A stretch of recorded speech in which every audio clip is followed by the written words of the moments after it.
Today we're making triple chocolate nut clusters.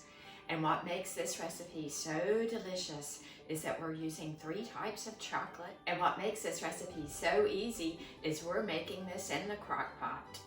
You'll need to use a crock pot that holds at least 3.5 quarts.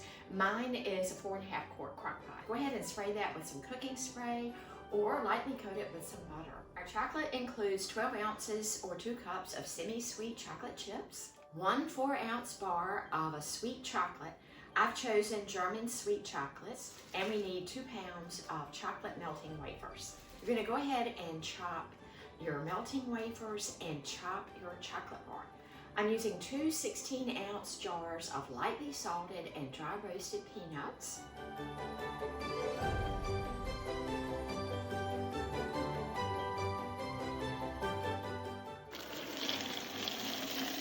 And one thing that's very important with chocolate is that it does not come in contact with water.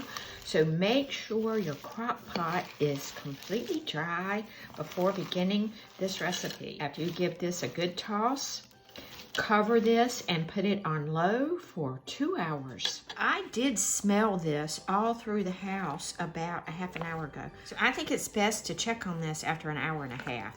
Now we're adding 1 teaspoon of vanilla. So stir this until it's well blended. This mixture is very, very hot, so be cautious when you're stirring this. And the best thing to do is to use a stainless steel utensil rather than a wooden spoon, because chocolate can seize if it comes into contact with water.